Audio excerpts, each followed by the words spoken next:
A few years ago, I was preparing myself for my first visit to India. So the people who I know started to ask me what India has apart from slums, yoga and Bollywood. Many of my well-wishers warned me about my safety in India, as they had heard the news of rapes from media. But they got completely shocked when I explained to them that actually our own Western countries have a lot more rapes than India, and the correct way to understand the statistics of a crime is not by numbers, but by proportions.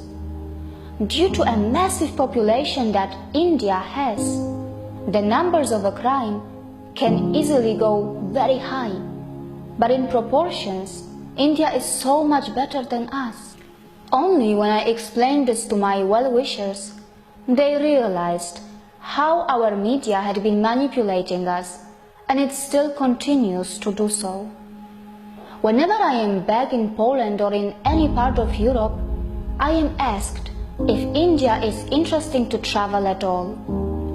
So many people around the world have a very low awareness about this country, and today I am going to tell my friends and the world citizens about India. Before I start to tell you what this country has, let me start it with a small example that one can so easily see on the streets of India. We all know how an average poor man in Europe finds it nearly impossible to take his family out to the cinemas, entertainment parks, or for a dinner, because they all cost a lot of money. In Europe, for a person on a very low budget, buying new clothes or traveling out of the city with their family is probably a dream that unfortunately never comes true.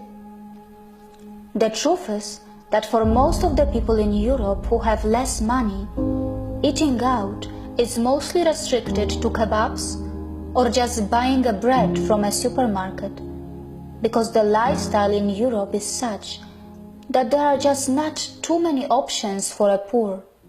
But in India, there are cinemas, entertainment parks, restaurants and markets that are not just for the elite and the middle class, but also for those who are on a very low budget.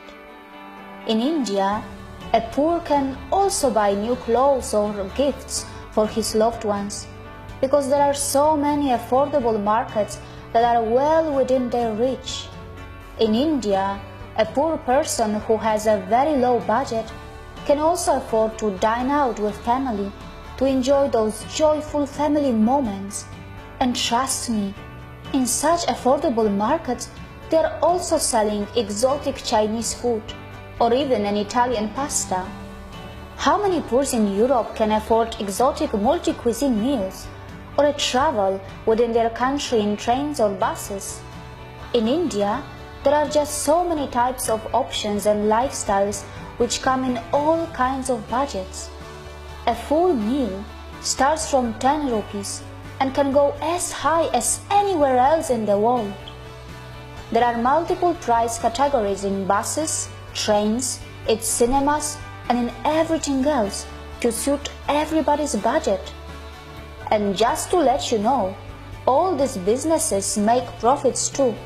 The super low cost and affordable markets of India are also visited by the middle class people, and many times even the richest, because they got a good bargain or they just love the atmosphere of such places that are so full of life and energy.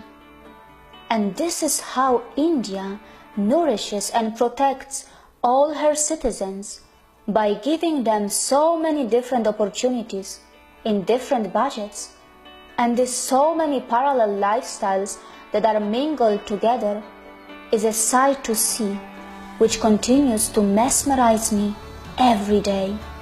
I like to travel in India because it has a plenty to offer.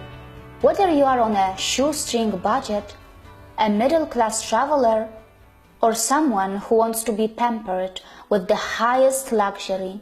Whether you are a tourist, a professional, a spirituality seeker, or someone who wants to be benefited by India's medical tourism, this country welcomes everyone without any prejudice, from its salt flats to its rainforest, from its pristine islands to its volcanoes, from its cold desert of Ladakh to its great Thar desert of Rajasthan and Gujarat, from its rich jungle safaris to its mysterious ancient tribes who continue their story even today.